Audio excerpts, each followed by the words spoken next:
ఎక్కడో పుట్టిన పిల్ల, ఎవరో తల్లిదండ్రులు అంత ప్రేమతో పెంచిన పిల్ల ఇంటి పేరు వదిలేసింది, వంశం వదిలేసింది, తన ఊరు వదిలేసింది, తన వారిని వదిలేసింది, తన తల్లిదండ్రులను వదిలేసింది, బంధువులను వదిలేసింది, స్నేహితులను వదిలేసింది.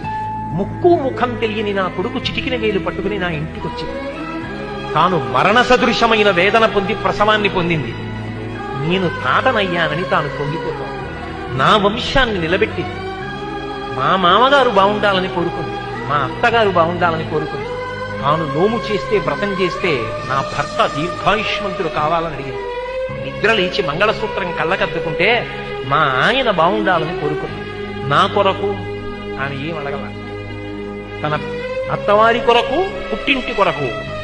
ఆ పిచ్చి తల్లి ఎక్కడో పుట్టిన పిల్ల నా ఇంటికొచ్చి ఇన్ని చేసిందే, ఆ పిల్లగా నాకెక్కువ, నా కొడుకు ఎక్కువ అంటే